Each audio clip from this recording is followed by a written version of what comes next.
Amen. Que Dieu soit béni. Amen. Merci Philippe pour ces quelques chants choisis, pour ne pas dire bien choisis. On va ouvrir la parole de Dieu ce soir. Et ce soir, nous allons aborder, sans aucune surprise, Salomon. Vous en doutez un peu, je pense. On n'a pas fini avec le bonhomme, hein. Il a une vie tellement riche d'enseignements de tout genre qu'il faut s'arrêter un peu sur tout cela. 1 Roi, chapitre 7 et au verset 1er, je lirai dans la version Semeur, 1 Roi 7, verset 1er, et on lira jusqu'au verset 12.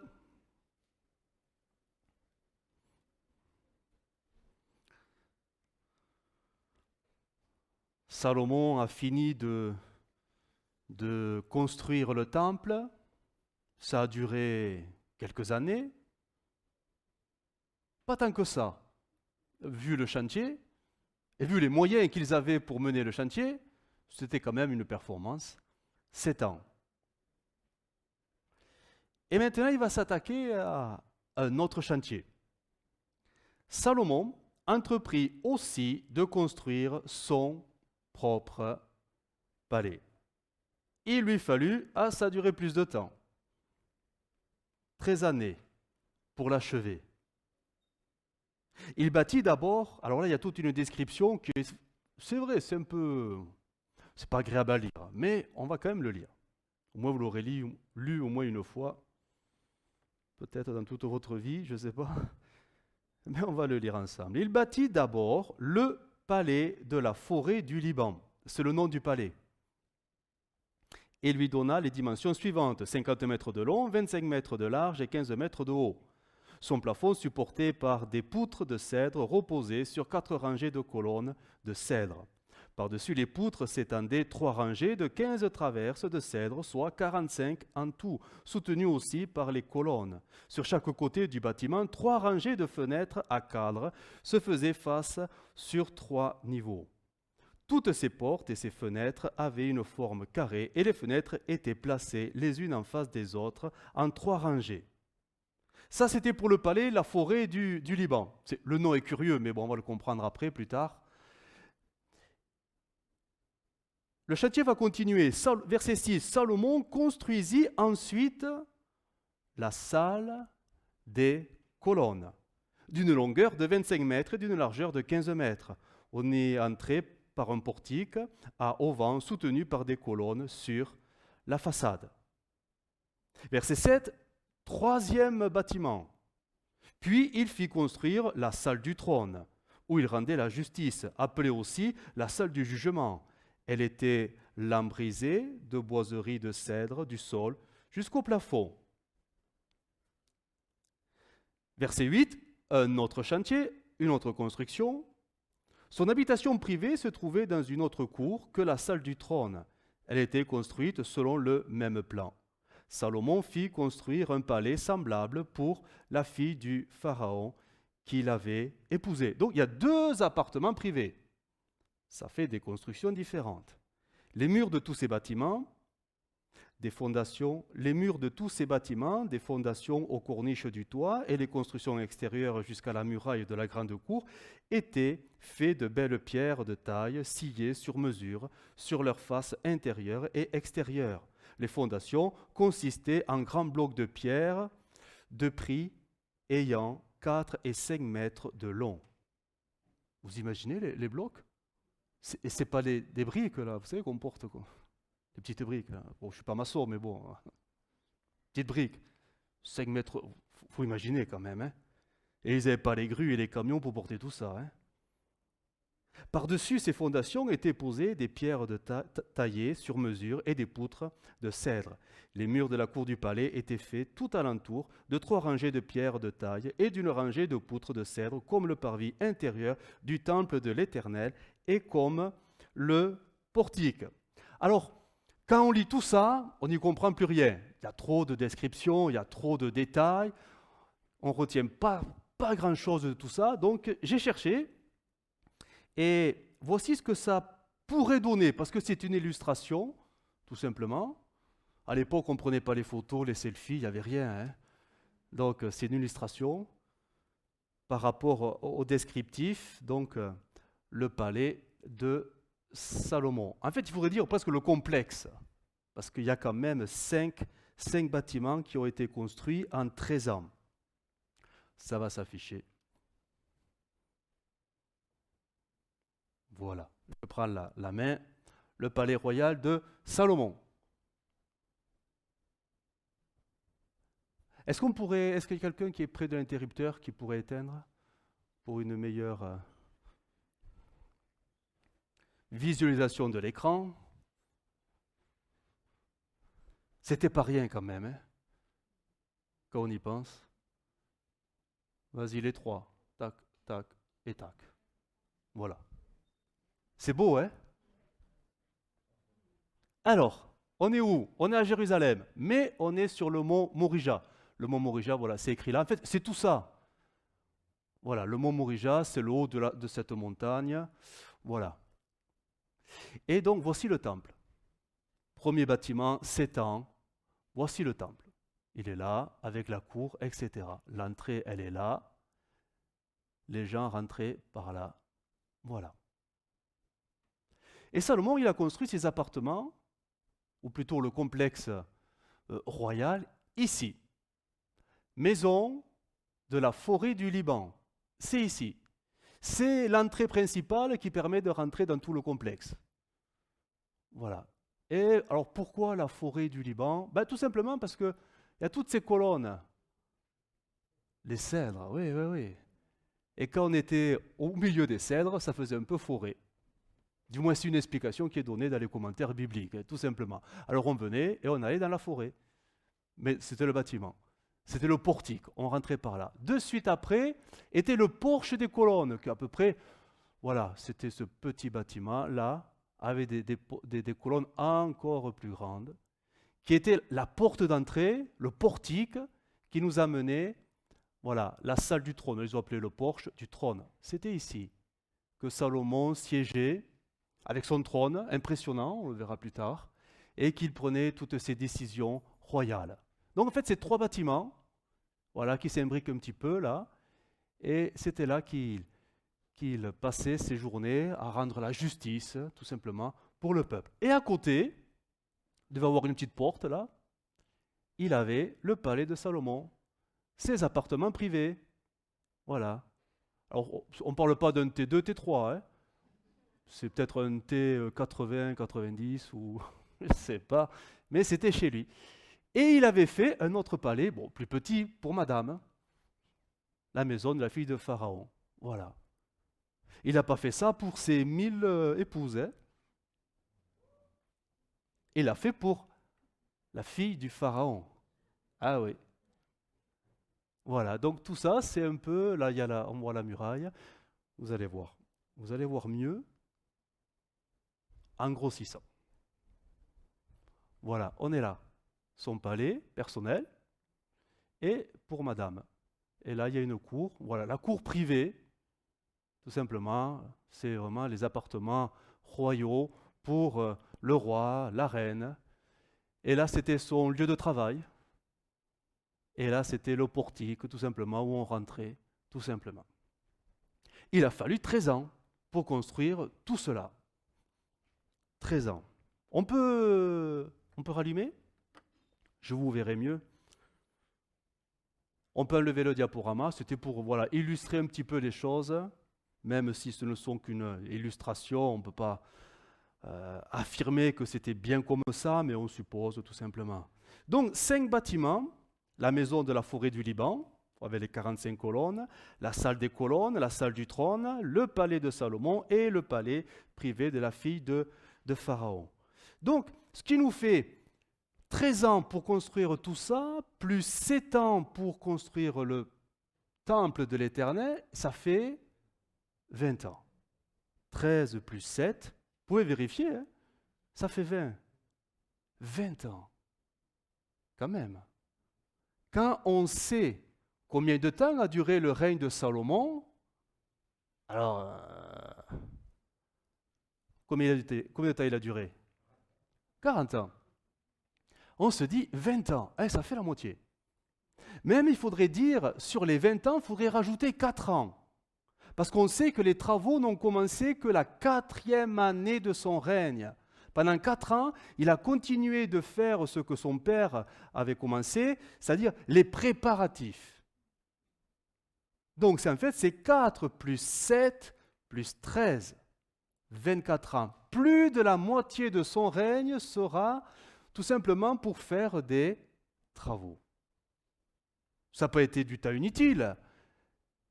David avait tout préparé pour que son fils ait toute la paix nécessaire aux frontières pour se consacrer pleinement et entièrement à tous ces travaux. Parce qu'une fois que c'est fait, une fois que ces 24 ans sont passés, est-ce qu'il en a fini, Salomon? Non. Apparemment, ça lui plaît de construire des bâtiments parce qu'il va continuer. Si on lit bien, et on le verra certainement plus tard, il construira des villes un peu partout en Israël, des villes un peu particulières, des villes entrepôts, des garnisons pour l'armée, la cavalerie, pour les chars, un peu partout, il va établir des villes entièrement destinées à cela. On sait même, la Bible le dit, qu'à l'extérieur des frontières, dans les autres pays voisins, vous savez ce qu'il va faire? Eh bien, il va construire des villes aussi. Ça lui plaît. Bon, il construit des villes au Liban et dans tous les pays où finalement il sera souverain, il va établir son autorité, sa domination en construisant des villes, tout simplement. Ça sera la marque de son règne. Hein. Si David, son père, a été de détruire, c'était un homme de sang, de détruire les villes ennemies, son fils, lui, sera de bâtir des villes. De bâtir des villes. Et même on sait qu'à la fin de son règne, alors là, il va mal tourner parce qu'il va continuer ce qu'il aime bien, il va bâtir encore, hein, il va bâtir.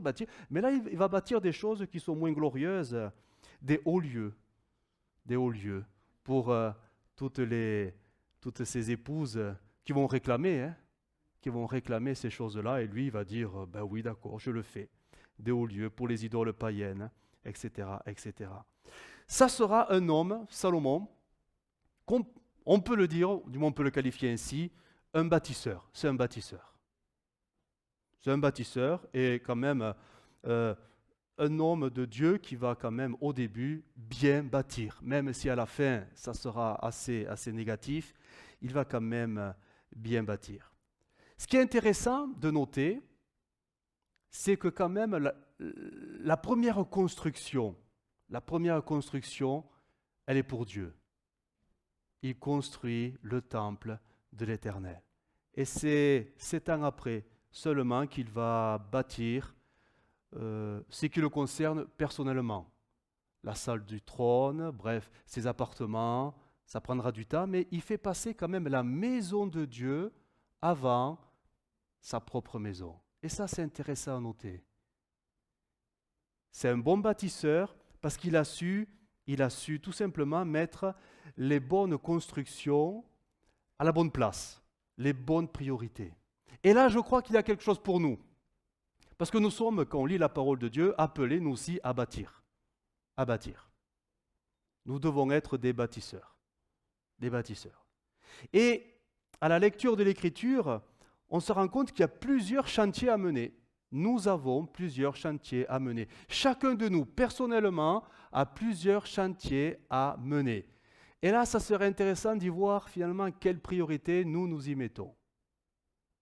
Alors j'ai relevé au moins 3 chantiers. On ne va pas tous les voir ce soir, on n'en verra qu'un, mais pour reprendre un peu l'ordre de l'écriture, du moins de la vie de Salomon, le premier chantier que nous devons tous mener, ce n'est pas l'affaire du pasteur, c'est l'affaire des chrétiens, du peuple de Dieu, c'est construire la maison de Dieu. On est d'accord? Vous voyez de quoi je parle? C'est quoi la maison de Dieu? Ah, vous avez un doute, hein? C'est l'Église. C'est l'Église. Mais là, il faut y voir l'Église dans sa globalité, autant l'Église spirituelle que l'Église matérielle. Hein? Mais oui, hein? C'est pas la DDE qui va venir nous faire les travaux, hein. C'est nous qui devons faire les choses. Spirituellement, c'est nous qui devons construire, prier, intercéder, faire en sorte que les pierres vivantes qui sont éparpillées partout, des fois il faut aller les chercher, il faut les amener. Mais matériellement, on le verra, nous avons aussi tous quelque chose à faire pour que l'Église grandisse, que l'Église s'embellisse, pour que l'Église soit fonctionnelle, non? Ouais, vous pouvez le dire, hein? Oui, pasteur, oui, pasteur. Donc ça, c'est le premier chantier, mais on le verra en son temps. Le deuxième chantier que nous avons tous amené, nous sommes tous amenés à mener correctement, c'est construire l'édifice de Dieu. Alors là, je joue peut-être sur les mots, mais le temple spirituel, nous sommes le temple spirituel. Et là, on ne parle plus de l'Église, on ne parle plus de tout ça, mais nous parlons de quoi si ce n'est notre vie chrétienne? Qui va la bâtir, notre vie chrétienne? Le voisin? C'est nous. Et ça, on va le voir en détail ce soir. Alors, je ne vais pas trop m'y attarder. Et la troisième maison, si on peut dire, si on peut parler ainsi, que nous devons construire, n'est-ce pas notre famille? Bien sûr, ça ne concerne pas tout le monde, mais notre famille, c'est une maison. Et qui va la construire?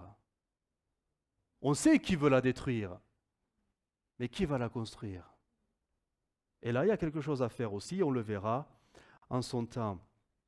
Quel que soit finalement l'ordre qu'on pourrait donner, ou les priorités que l'on pourrait donner, est-ce que c'est l'Église le plus important? Bâtiment? Spirituel, matériel? Est-ce que c'est notre vie personnelle spirituel qui est le plus important? Est-ce que c'est notre famille qui est le plus important? Alors on pourrait essayer de demander l'avis de chacun, on aurait tous des ordres différents, c'est sûr, mais finalement c'est quoi l'ordre? Est-ce que la Bible dit quelque chose à ce niveau? En fait, la Bible dit qu'une chose, et pas la moindre. Elle dira, si l'Éternel ne bâtit la maison, ceux qui la bâtissent travaillent en vain. Si l'Éternel ne bâtit la maison, peu importe la maison, que ce soit ton foyer, que ce soit ta vie personnelle, spirituelle, ou que ce soit l'Église, si Dieu n'est pas dans le chantier, tu te fatigueras pour rien. Parce que pour Dieu, les trois sont autant importants. Nous, on pourra y trouver peut-être des priorités, mais au cœur de Dieu, il n'y a pas tant de priorités que ça. Et pour une seule raison, c'est parce que la Bible dit, dans Colossiens 1,16, en Christ, nous sommes en Christ, ont été créées toutes les choses qui sont dans les cieux et sur la terre, les visibles, les invisibles, les trônes, dignités, domination, autorité. Tout a été créé par lui et pour lui. Ok? On est d'accord avec ça? Par lui et pour lui. Donc ça veut dire quoi? Ça veut dire que moi, qui suis né de nouveau, j'ai été créé en Christ, je ne suis pas fini, je ne suis pas achevé, je dois encore faire des progrès. Mais finalement, ma vie, ma construction, elle est pour Christ. Donc ça devient très important. Mais mon foyer, l'époux, l'épouse, les enfants, etc. Mais qui m'a donné une famille? Qui m'a donné ma famille? N'est-ce pas le Seigneur? Et le Seigneur n'a-t-il pas dit, mais je veux bénir les familles, mais je veux bénir ta famille. Donc pour Dieu, c'est aussi important que toi, tu sois en bonne santé spirituelle, mais que ton foyer soit en bonne santé. C'est autant important. Et l'Église? Est-ce que l'Église est une priorité ou pas? Pour Christ, n'a-t-il pas dit, mais je suis le chef de l'Église. Je suis le chef et vous êtes tous les membres. Vous êtes le corps. Et il le dira, mais combien j'ai aimé l'Église, jusqu'à donner ma vie pour elle. Donc on s'aperçoit que ce soit ma vie spirituelle très personnelle, que ce soit mon foyer, ou que ce soit l'Église, Mais au cœur du Seigneur, je veux dire, il n'y a pas petit 1, petit 2, petit 3, c'est un tout. Parce que tout ça, ça a été créé pour Christ. C'est nous qui faisons des... Oui, j'estime que ça devrait passer avant. Voilà, on pense que, mais Jésus, lui, il ne pense pas comme nous, parce que lui, il aime les trois. Il aime tout. Ces trois constructions, pour lui, sont au même niveau, parce que dans les trois constructions, finalement, il y aura la même personne qui va bénir le Saint-Esprit. Le Saint-Esprit n'a pas été donné de manière que personnelle, pour rien que pour moi, en délaissant mon foyer, non. Le Saint-Esprit veut aussi bénir le foyer, mais autant ma vie personnelle, comme aussi il veut bénir l'Église pour que, tout simplement, toutes les familles puissent s'y retrouver. C'est un tout. C'est un tout. Et ça, c'est important. C'est important de le savoir parce que la Bible nous appelle à être de bons bâtisseurs. Non pas en ayant les bonnes priorités, parce que les trois chantiers sont aussi importants les uns comme les autres. Parce que c'est pour Christ. Vous êtes d'accord avec ça?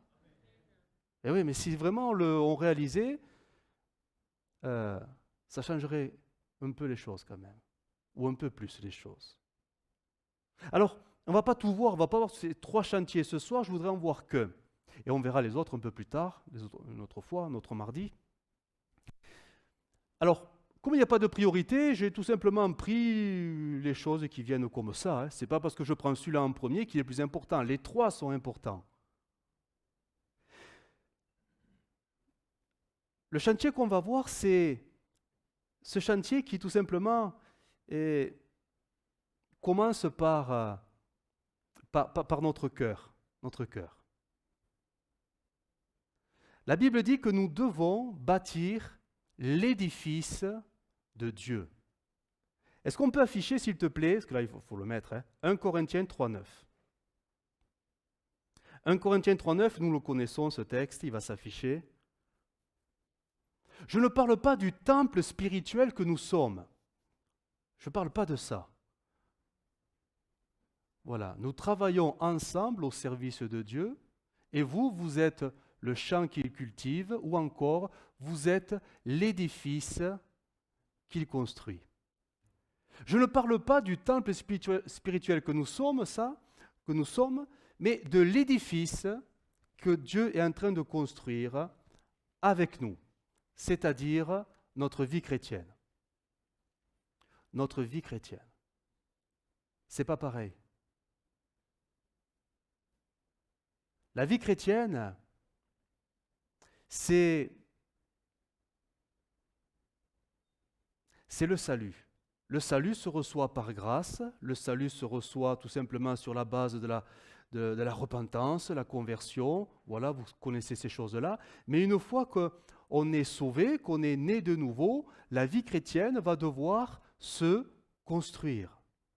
Elle va devoir s'ériger, elle va devoir se bâtir. Et même si le texte nous dit que nous sommes de ceux qui devons travailler à cela, la Bible dit, certaines versions le précisent, que l'édifice, c'est bien Dieu qui le construira. Mais Dieu, et c'est là que c'est très particulier, Dieu a décidé de nous inclure dans le chantier. Vous êtes ouvriers avec Dieu. C'est-à-dire que Dieu décide de faire de nous ses collaborateurs. Dieu pourrait construire notre vie chrétienne en nous poussant dans les choses à faire, dans les bonnes choses à faire. D'une manière un peu, t'as pas le choix, tiens, tu le fais. Et on ferait que des bonnes choses, parce qu'on ne pourrait pas se tromper si c'est Dieu qui nous poussait comme ça. Mais Dieu a décidé de faire de nous des ouvriers pour bâtir notre propre vie chrétienne, mais sur la base, alors bien sûr de son amour, mais son amour nous met sur ce terrain qui est très délicat, c'est-à-dire, en fait, il nous fait confiance. Il nous fait confiance. Et même, il nous dit, vu que je vous fais confiance, j'espère que vous ferez les bons choix. Ça s'appelle le libre arbitre. Et c'est là qu'on peut être soit des bons ouvriers avec Dieu, ou de mauvais ouvriers avec Dieu. Mais celui qui a créé les plans de notre vie chrétienne, l'architecte même de notre vie chrétienne, c'est pas nous, c'est Dieu.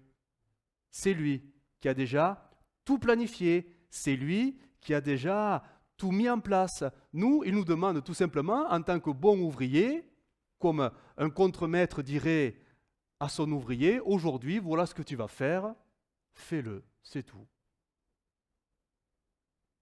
Le bon ouvrier, c'est celui qui fait ce que le patron lui dit de faire. Éphésiens 2,10 nous rappelle ce texte bien connu.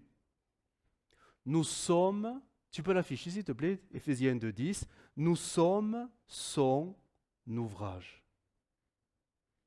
Éphésiens 2,10. Tu peux le mettre en édition de Genève, la NEG, tout simplement. Là, tu es en parole vivante, je pense. NEG, 79. Nous sommes son ouvrage, ayant été créés en Jésus-Christ pour de bonnes œuvres que Dieu a préparées d'avance afin que nous les pratiquions. Et ça, c'est un programme dans le chantier qui n'a pas de fin. Et c'est ça qui va bâtir notre vie chrétienne, en pratiquant tout simplement ce que Dieu a décidé que nous fassions. Et être des bons ouvriers, c'est de faire ou de respecter les plans du chantier, tout simplement. Christ, c'est la base, c'est le fondement. Mais par l'Esprit de Dieu, par le Saint-Esprit, il va nous conduire jour après jour dans ce programme, dans les œuvres que Dieu, le divin architecte, a préparées d'avance pour chacune de nos vies. Vous réalisez ce que ça veut dire? Ça veut dire que pour chacun ici présent, Dieu a un plan différent. Nous n'aurons jamais les mêmes œuvres à faire, même si parfois certaines sont très similaires. Mais d'une manière concrète et pratique, de tous les jours, Dieu a quelque chose de précis pour chacun, et ceci chaque jour. Dieu nous a sauvés pour ça. On n'est pas sauvés simplement pour aller au ciel, ça c'est la finalité. Mais Dieu nous a sauvés pour que nous restions sur terre pour faire quelque chose, pour vivre sa volonté et accomplir sa volonté. Il y a un travail à faire. Et ce travail, finalement, c'est construire, bâtir notre vie chrétienne. Non pas sur la base de « oh, j'aimerais faire ceci, oh, ça me plaît bien », mais de la base que je fais ce que l'Esprit me pousse à faire, ou me dit de faire, ou me montre à faire. Et ça, c'est un programme quotidien. Tous les jours, le Saint-Esprit est avec nous. Et tous les jours, notre vie chrétienne va se mettre en mouvement. Vous le saviez? Qu'on n'est pas chrétien que le dimanche matin? Non, mais je préfère dire les choses. Hein? Dieu a un plan pour chacun. Dieu a un rôle précis pour chacun, une fonction précise pour chacun, pour tous ces enfants, bien sûr, qui sont en Christ. Dieu, il n'y a pas d'improvisation pour quiconque. Mais la question, c'est, bon, Dieu se dit, bon, je leur fais confiance, mais j'espère qu'ils vont quand même travailler avec moi.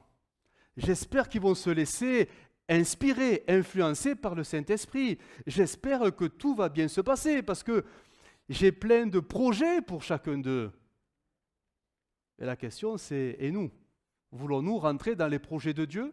Voulons-nous rentrer dans les œuvres qu'il a préparées d'avance? Voulons-nous rentrer dans le rôle et dans les fonctions qu'il a déterminées d'avance? Dans la Bible, dans le Nouveau Testament, il y a quelques versets qui montrent que si nous sommes une unité spirituelle, mais nous sommes tellement différents parce que Dieu a des projets différents pour chacun. Et notamment 2 Timothée 20 nous dit, je vous le lis dans Parole de vie, dans une belle maison, il n'y a pas seulement alors là c'est écrit des plats en or et en argent. Louis II dira des vases, mais des plats, on comprend mieux les plats. Il y a aussi des plats en bois et en terre. Les uns servent pour les jours de fête, les autres servent pour le quotidien. Mais l'important, c'est que les plats soient tous dans la même maison. Et l'usage sera différent selon les jours, tout simplement. Et nous sommes ces plats, nous sommes ces vases. Il y aura des vases qui seront un peu plus mis en avant, d'autres un peu moins, mais peu importe. C'est Dieu qui détermine le rôle et les fonctions de chacun. Et le plus important pour chacun, c'est de rentrer pleinement dans ce que Dieu attend de lui. Ou une autre image de l'apôtre Paul, dans 1 Corinthiens 12. Il est parlé du corps, c'est-à-dire le corps physique, l'œil. Vous savez ce que c'est un œil? C'est précieux un œil. Oh, c'est parfois susceptible un œil. Une poussière et il n'est pas content. L'œil. Fragile. Mais l'œil ne peut pas dire à la main. Vous savez, la main, c'est utile une main. Même si c'est moins fragile, c'est quand même utile.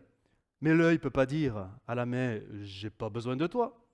Et la tête ne peut pas dire aux pieds, j'ai pas besoin de vous. Au contraire, même les parties du corps qui semblent les plus faibles sont nécessaires. C'est une harmonie. C'est une harmonie. Et cette harmonie, elle a été voulue de Dieu. Nous sommes tous différents, mais tous ensemble, nous reflétons le grand projet de Dieu. Le grand projet de Dieu. Mais quand je le répète, le problème, entre guillemets, c'est que Dieu, il nous fait confiance.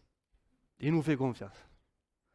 Et il se dit, oui, je crois qu'ils sont capables de faire les bons choix.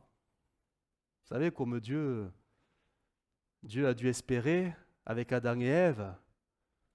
Bon, pour les éprouver, il va falloir quand même mettre un moyen pour voir s'ils vont être obéissants ou désobéissants. Alors je vais planter cet arbre. Mais je leur fais confiance quand même. Notre amour, il est sincère. On se parle tous les soirs dans le jardin quand même. Ils vont obéir. Ils peuvent qu'obéir. Bon, eh bien ils se sont loupés. Dieu nous fait confiance. Et Dieu voudrait tellement que nous soyons tous de bons ouvriers. Parce qu'il y va de la qualité de notre vie chrétienne. Elle va se bâtir, notre vie chrétienne, mais c'est sûr. Elle va se bâtir, qu'on le veuille ou non, elle se bâtira. Et la Bible le dit bien, elle se bâtira soit en bien, soit en mal. Si on coopère avec le Saint-Esprit, ça va se bâtir en bien. Si on est désobéissant, si on est entêté, si on est des bourriques, ça va mal se construire, mais ça se construira quand même. Tout dépendra de nos choix, de notre volonté. Tout dépendra, pour reprendre l'image de l'apôtre Paul, des matériaux que nous allons utiliser. Et là, je continue la lecture d'un 1 Corinthiens 3,12, si tu peux l'afficher, s'il te plaît. 1 Corinthiens 3,12 en parole de vie. Et vous allez voir que finalement, on peut bien faire ou mal faire. Mais dans tous les cas, ça se fera. En parole de vie, on peut construire sur ces fondations, c'est-à-dire sur Christ, avec de l'or, de l'argent, des pierres précieuses, ou du bois, du foin ou de la paille. Peu importe, le travail de chacun sera visible et on le connaîtra le jour du jugement. Ce jour-là, il y aura un grand feu, et ce feu montrera la qualité du travail de chacun. Si quelqu'un a construit une maison qui résiste au feu, celui-là recevra une récompense. Au contraire, si son travail est brûlé, il perdra tout. Lui, il sera sauvé, mais comme quelqu'un qui traverse le feu pour s'échapper.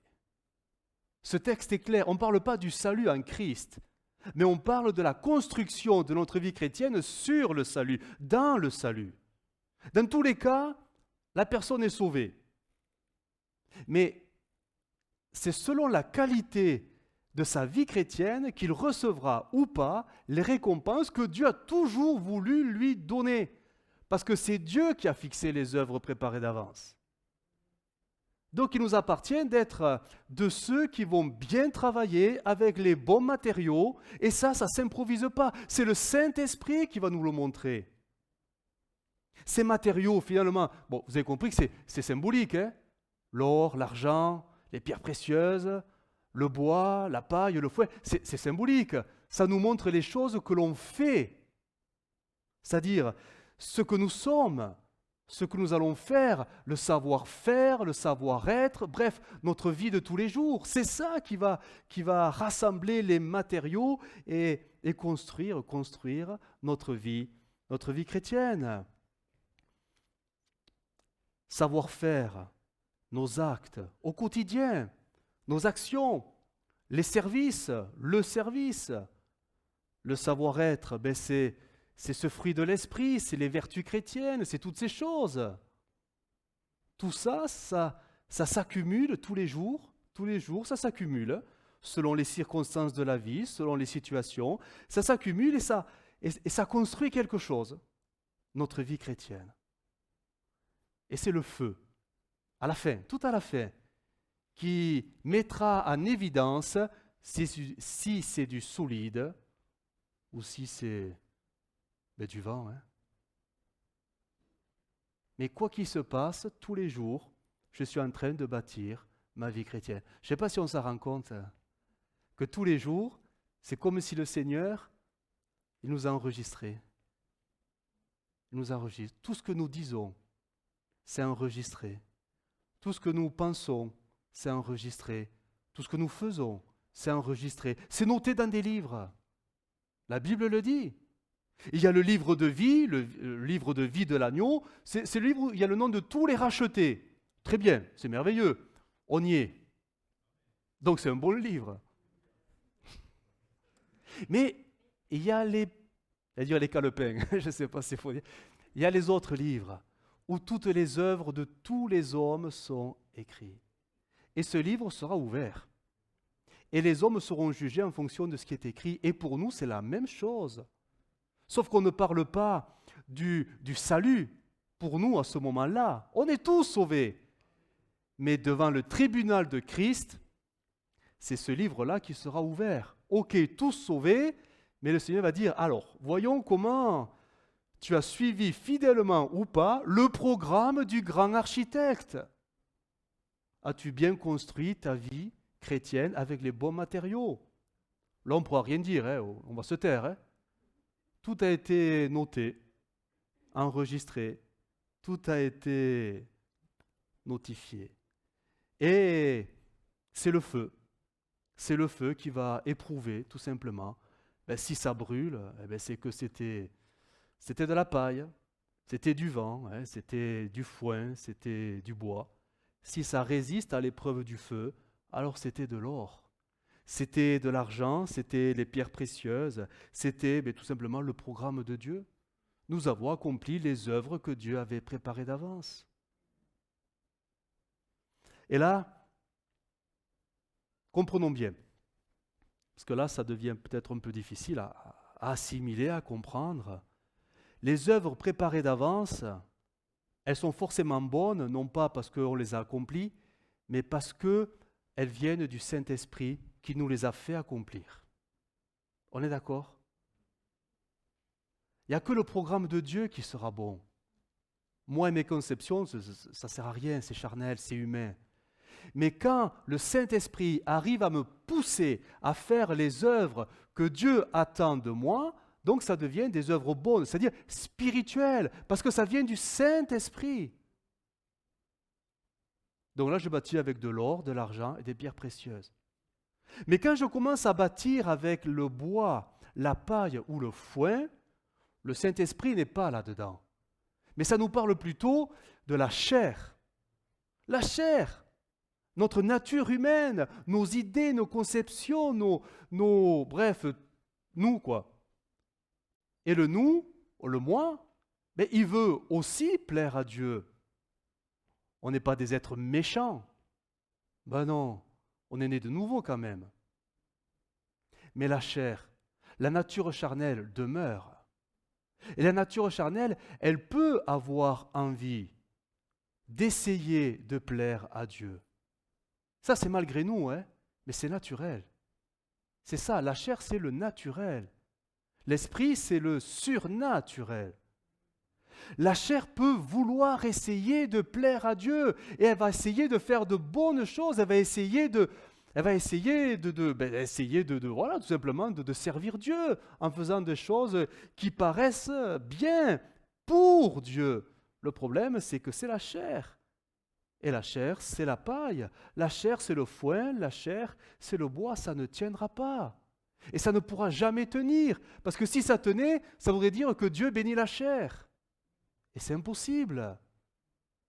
Par définition, la chair, elle est corrompue.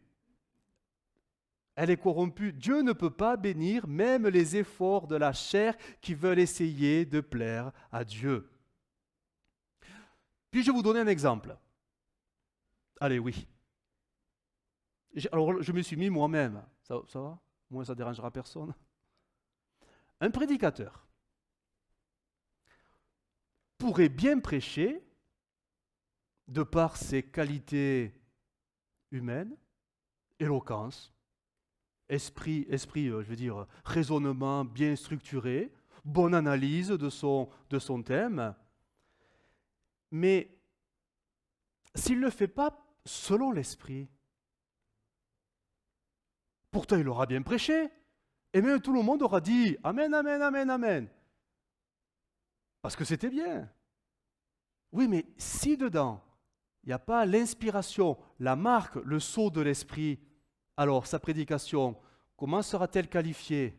Spirituelle? Si l'esprit n'y est pas, charnel. Très biblique, mais charnel. Est-ce que Dieu peut-il approuver une prédication même très biblique, mais poussée par la chair?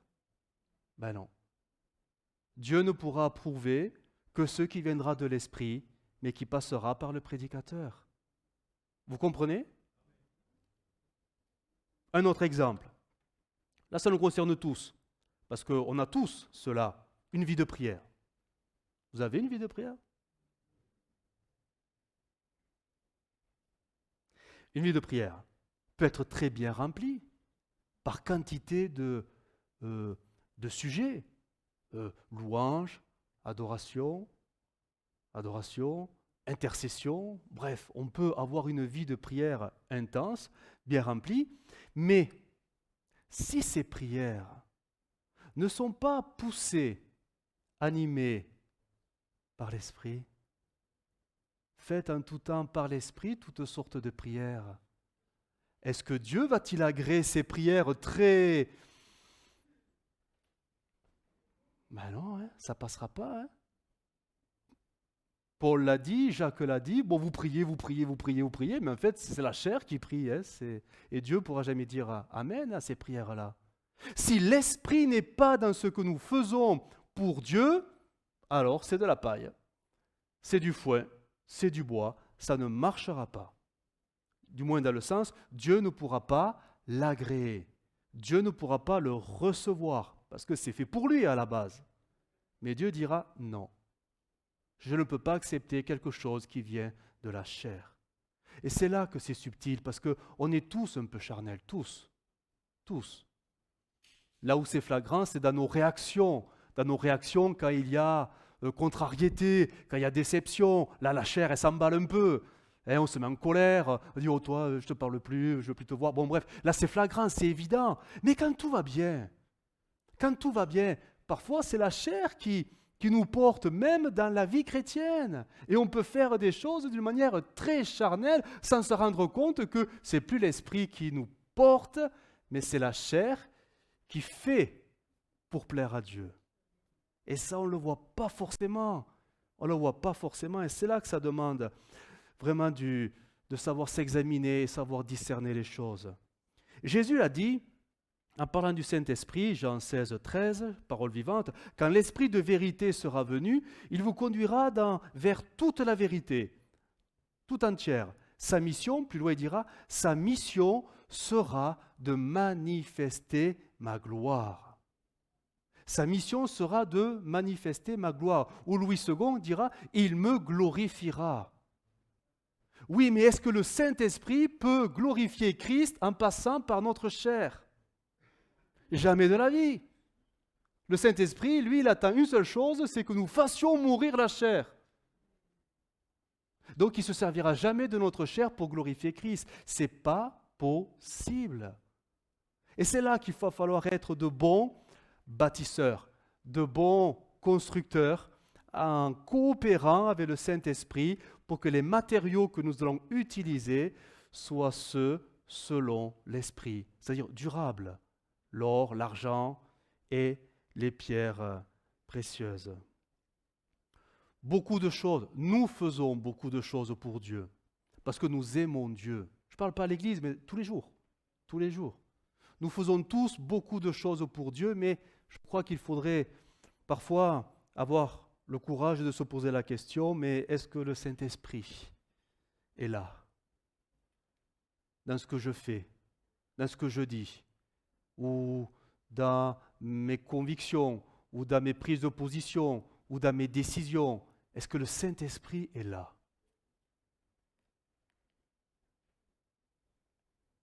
Si nous voulons que Dieu approuve notre vie chrétienne, ça passe par ça. Hein? Ça passera par ça. Parce que sinon, c'est la chair qui peut facilement diriger les choses. Hein? Je vais vous donner un exemple biblique cette fois, où un homme de Dieu, et un bon, hein, parce qu'il est même dit qu'il était appelé l'homme selon le cœur de Dieu. Vous avez compris qu'on allait parler de David. Il a fait de très bonnes choses, mais il en a fait de très mauvaises. Pourtant, son amour pour Dieu, il n'a jamais changé. Hein? Il n'a jamais changé.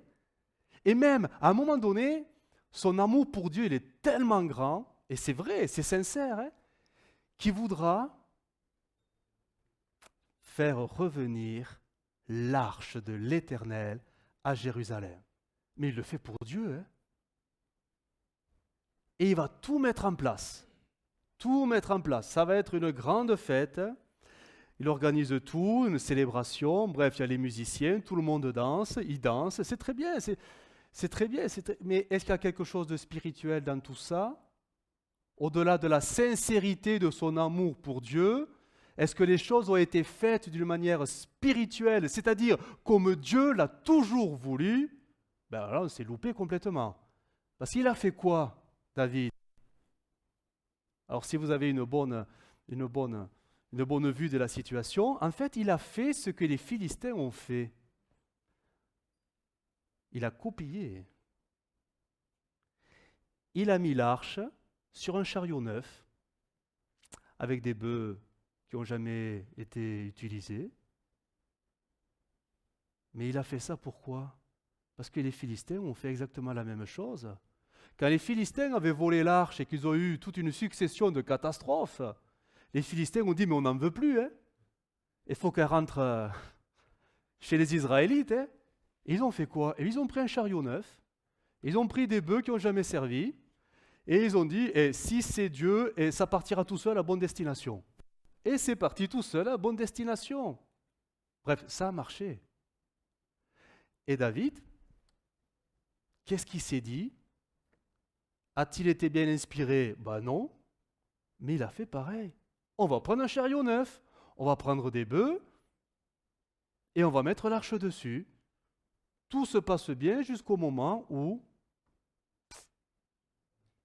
le chariot a penché, Uza posera la main, et là, ça sera la catastrophe.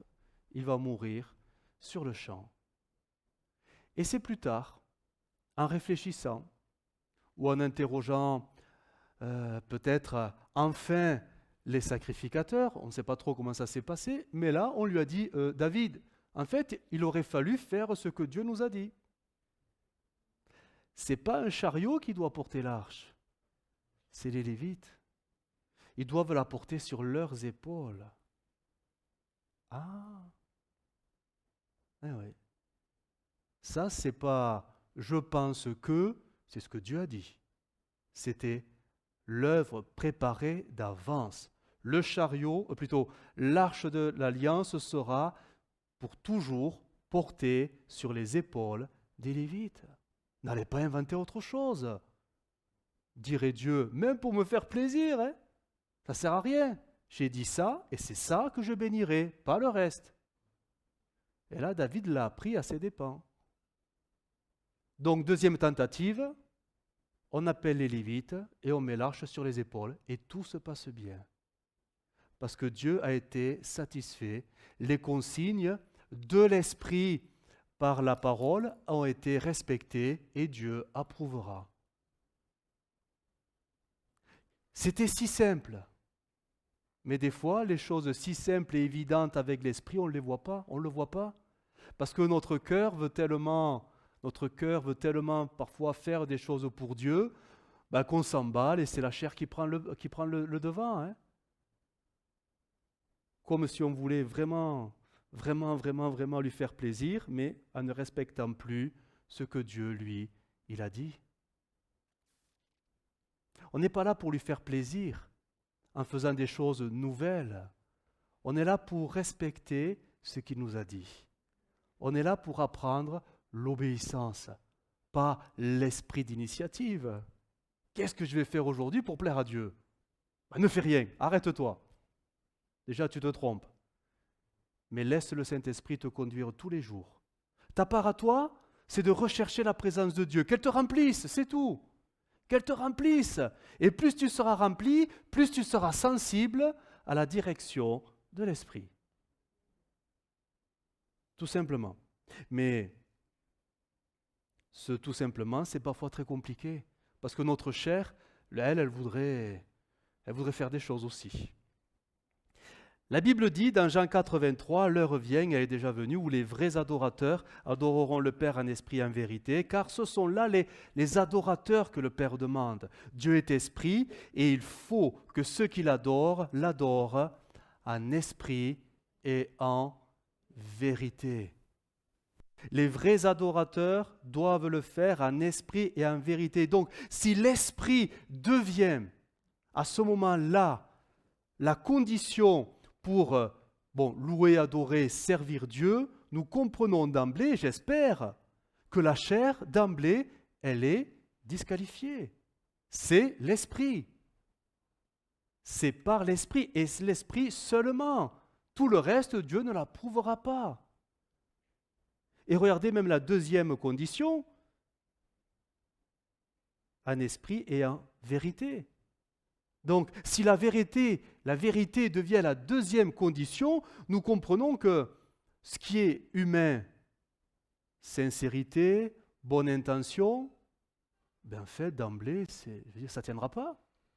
Ça ne peut pas tenir. Je dois être dans la vérité de Dieu, par l'Esprit de Dieu, pour pouvoir faire quelque chose que Dieu va agréer. Vous comprenez? Parce que parfois, on est sincère de ce que nous faisons. David, il était sincère, je le crois. Il était sincère, il était plein de bonnes intentions. Mais la sincérité et même les meilleures intentions ne nous garantissent pas d'être dans l'erreur. Hein. Regardez dans le monde religieux. Prenez quantité de religions, vous allez avoir des gens très dévoués dans ce qu'ils croient, des gens très sincères, des gens remplis de bonnes intentions, mais qui sont dans le mensonge. Dieu nous a donné l'esprit et Dieu nous a donné la vérité. Ta parole est la vérité. Et ce sont les deux seules conditions qui nous permettront de le servir selon les conditions que Dieu a fixées. Vous voyez, même tout notre cœur, c'est vrai, c'est bien, mais si ce n'est pas par l'esprit et que en plus c'est dans le mensonge, même si tu as mis tout ton cœur, Dieu ne peut pas l'approuver. Est-ce que je peux vous donner un exemple? Allez, on est entre nous, on y va. Allez. La dîme. Ouais, vous voyez ce que c'est la dîme? Question, il n'y a pas de piège. Est-ce que donner sa dîme de tout son cœur est bien? Il n'y a pas de piège. S'il nous dit ça, il va dire un truc. Alors, oui, c'est bien. Je précise la phrase. Mais est-ce que Dieu va agréer cette dîme si cet argent était gagné d'une manière malhonnête? Je ne dis pas au noir, hein, parce que ça ne se dit pas. Oh bah ça y est, c'est fait. Mais il est donné de tout son cœur. Seigneur, c'est pour toi. Est-ce que Dieu va agréer cette offrande? Pourquoi? Le cœur, il est vrai, Seigneur, c'est vraiment pour toi, quoi. Je te donne même de mon nécessaire. Vous voyez, on peut aller jusque-là. Vraiment, vraiment, c'est pas le superflu comme l'histoire dans les évangiles. Non, je te donne de mon nécessaire, et vraiment de tout mon cœur pour l'œuvre de Dieu. C'est pour toi parce que je t'aime vraiment. Mais vraiment, vraiment, vraiment. Est-ce que Dieu va l'approuver? Ben, il va être en difficulté. Il va dire non, parce que, voilà, vous avez compris. Dieu ne peut pas approuver les choses qui viennent de la chair. En bien, en mal. Il faut que ce soit vraiment l'Esprit qui conduise les choses. Et quand le Saint-Esprit nous conduit dans la vérité, ce que dit la parole, alors là, le Père va approuver, va agréer, va aimer, va bénir. Dieu ne peut pas bénir comme ça parce qu'on ferait des choses pour lui. Non, mais Dieu ne se manipule pas. Dieu a donné des principes, Dieu a donné des conditions spirituelles et en tant que bons bâtisseurs, du moins si nous voulons être de bons bâtisseurs, nous devons de nous soumettre à ces conditions, ces exigences. Ce n'est pas nous qui allons réinventer les choses selon nos sensibilités, nos conceptions, nos convictions, nos pensées, nos raisonnements. Non, Dieu a fixé les choses, on y rentre, on n'y rentre pas, c'est tout dans ce que Dieu a tout simplement choisi et mis dans les Écritures. Tous nos choix, finalement, tous nos choix, quels que soient nos choix, les bons ou les mauvais, mais seront, malgré nous ou contre nous, des matériaux qui vont se rassembler et constituer jour après jour notre vie chrétienne qui va s'ériger. Qu'on le veuille ou non. On ne peut pas dire « je ne choisis que les bons matériaux, croyant que je vais délaisser les autres ». Non, quoi que tu fasses, en bien ou en mal, tout est enregistré, tout est noté, tout sera mis en place dans la construction. Dans la construction. Le seul moyen pour qu'un matériau soit, on va dire, ôté, c'est tout simplement de le confesser devant le Seigneur et lui dire « Seigneur, pardon. Pardon pour ce que j'ai fait. Pardon parce que j'avais pas compris, ou je me suis laissé emporter, ou j'ai cru que je croyais vraiment bien faire. » Bref, le fait de le confesser, le fait de le déposer à la croix, c'est comme si le Seigneur prenait une grosse gomme, grasse, et il efface. C'est le seul moyen. Sinon, tout ce que nous faisons, c'est pris, c'est récolté, et ça constitue notre vie chrétienne. Et au jour du jugement, quand nous serons devant lui, quand l'Église sera enlevée, nous passerons tous, tour de rôle, un par un, et le livre sera ouvert.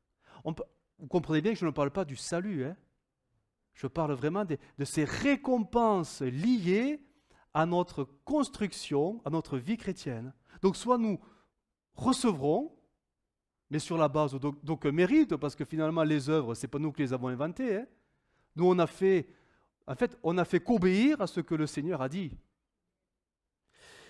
Soit nous recevrons les récompenses, soit nous perdrons les récompenses que Dieu avait préparées. Parce qu'on n'est pas rentré dans le programme de Dieu. Si je vous posais la question, vous voulez les récompenses?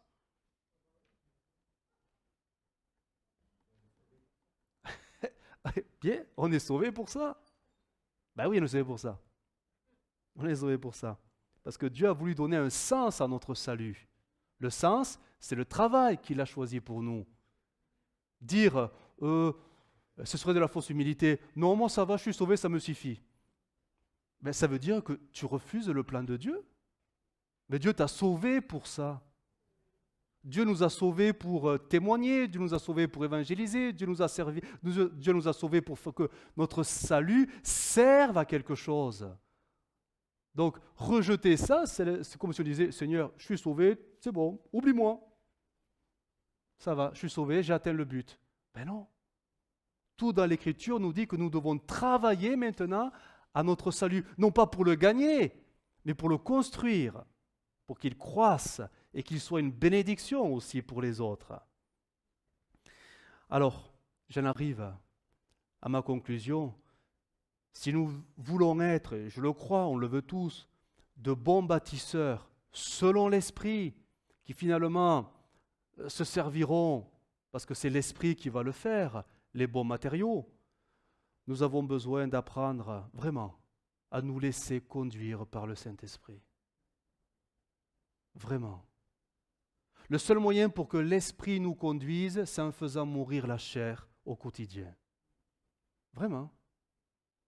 Parce que le Saint-Esprit ne va pas se disputer avec la chair. Il s'éloignera et laissera la chair au contrôle si c'est la chair qui dirige. Mais si nous décidons de faire mourir la chair, alors le Saint-Esprit prendra la place qui lui est faite. Et là, il dirigera. Mais ça s'apprend. Ce n'est pas inné dès la nouvelle naissance. Ça s'apprend. Ça s'apprend. Nous devons aussi apprendre à écouter, à discerner, à être sensible à cette voix, à ce murmure de l'Esprit. Il nous parle, hein? Tous les jours il nous parle. Alors peut-être que nous on voudrait qu'il nous parle d'une certaine manière. Ah ben là voilà la chair. Ben oui, ben bien sûr. Mais le Saint-Esprit nous parle tous les jours. Et parfois c'est d'une simplicité que la chair elle veut autre chose. La chair elle voudrait que ce soit plus éclatant, plus spectaculaire, plus... Alors, une vision. Seigneur, parle-moi par une vision. Au moins là, je suis sûr que je ne me tromperai pas. Seigneur, envoie un ange, même le plus petit, c'est pas grave, mais au moins je suis sûr que ça sera toi. C'est un peu charnel tout ça. Parce que la foi, c'est quoi? C'est de croire que Dieu nous conduit simplement aussi. Et il nous conduit comment, le Seigneur? Bien sûr, par le Saint-Esprit, mais comment fait-il si ce n'est au travers des circonstances de la vie? Et là, il faut un grand discernement pour savoir discerner les circonstances de la vie. Une porte qui s'ouvre, une porte qui se ferme. Il faut du discernement pour savoir que c'est Dieu qui est derrière. Rappelez-vous de Paul. Ils ont décidé d'aller évangéliser la Mysie, la Bithynie, toute cette contrée. Et regardez le texte qui dit « Le Saint-Esprit ne le leur permit pas. » La porte se ferme. Il fallait du discernement. Apparemment, ils n'ont rien compris. Parce que 2 fois, le Saint-Esprit s'opposait à eux. Il semblerait qu'ils n'aient pas compris. Il a fallu qu'il ait un songe. Et là, le Macédonien, viens vite nous secourir. Mais si dès la première opposition, dès la première porte fermée, et s'ils avaient mis cela dans leur sujet de prière, Seigneur, est-ce que tu es en train de nous parler? Est-ce que tu es en train de nous dire quelque chose? Faut-il lutter contre la situation? Faut-il forcer la porte? Ou faut-il accepter qu'elle se ferme pour aller ailleurs? C'est tout ça le discernement spirituel. Savoir discerner quand les choses se font autour de nous, quand les événements prennent des tournures, curieuses. Avoir du discernement. C'est aussi ça, être à l'écoute de Dieu. C'est aussi ça, avoir cette intelligence spirituelle pour comprendre les choses qui se passent autour de nous. C'est vrai que parfois, et j'y reviens, on pourrait avoir les yeux tellement fixés dans les cieux qu'on ne verrait pas que le chemin tracé par le Seigneur, il est juste là devant. Tellement on cherche des confirmations, des orientations, des choses qui iraient presque même à l'encontre de la foi. Parce que la foi, c'est de croire que Dieu est avec nous. Mais quand on commence à marcher à coups de confirmation, elle est où la foi? Alors, au début, quand on est bébé spirituel, c'est normal que Dieu confirme, parce que Dieu rassure, Dieu tient la main, Dieu tient les deux mains, parce que voilà. Mais quand on commence à grandir avec le Seigneur, au bout d'un moment, le Seigneur, il lâche les mains, hein, pour voir comment on marche. Hein. Il y a des choses, après, qui deviennent une évidence. On n'a plus besoin d'enlever ou de mettre vous savez, des caches sur les prises électriques. On fait ça pour les bébés. Mais quand le bébé il a 15 ans, on a compris qu'on peut enlever les caches. Hein. On a compris qu'il est quand même assez... Il va pas être les doigts dedans quand même. Bon, quoique, je ne sais pas. Mais voyez, mais le Seigneur, il fait pareil. Des fois, on se comporte comme des bébés spirituels. Ça va un temps, mais vient un moment où nous devons marcher un peu comme des grands. Parce que par la foi, nous marcherons et le Seigneur nous connaîtra, parce que le Seigneur sera toujours, toujours, toujours avec nous. Alors je termine vraiment. Soyons de bons bâtisseurs et pour ce faire, tout simplement, nous devons vivre de plus en plus selon l'Esprit. Ce qui veut dire que je vis de moins en moins selon la chair. C'est si simple que ça, mais c'est tellement compliqué. Parce qu'il faut toute une vie pour l'assimiler, le comprendre et l'expérimenter. Mais pendant toute cette vie d'apprentissage, n'oublions pas que, en fait, il n'y a pas de temps mort, il n'y a pas de pause. Ma vie chrétienne se construit quand même. Hein. Et parfois, avec les mauvais matériaux. Hein. Et c'est là qu'il faut, il faut revenir devant le Seigneur et parfois lui demander pardon. Mais comprenons que nous devons bâtir avec Dieu. C'est le plus important. Et c'est par son esprit, à nous, qui nous conduira dans ce que lui, il a préparé d'avance. Amen. C'était clair? Oui, parce que c'était le sujet un peu compliqué quand même. Hein? D'accord. S'ils ont compris, Seigneur, tu peux me prendre. Ça y est, j'ai fini. Allez, on va prier le Seigneur. Notre Dieu, nous te bénissons pour ta parole. Seigneur, elle est esprit et vérité. Et tu nous as donné le Saint-Esprit pour que ta parole devienne vivante en nous. Seigneur, je te prie, afin que dans ta bonté, dans ta grâce, toi qui as préparé des œuvres pour chacune de nos vies, des œuvres spécifiques, des plans personnels pour chacun, Seigneur, tu nous as donné l'Esprit, que vraiment le Saint-Esprit puisse nous conduire dans toutes ces choses que tu attends de nous. Seigneur, garde-nous de nous-mêmes, finalement, en bâtissant notre vie chrétienne avec les mauvais matériaux, Seigneur, poussés par la chair, animés par la chair. Seigneur, nous voulons bâtir par l'Esprit et selon l'Esprit, parce que c'est toi qui as tout planifié d'avance. Alors, Seigneur, aide-nous à être de bons bâtiments, afin que nous, Seigneur, nous soyons tout simplement de ceux qui, par l'Esprit, à nous, te glorifient en tout temps. Merci Jésus. Amen.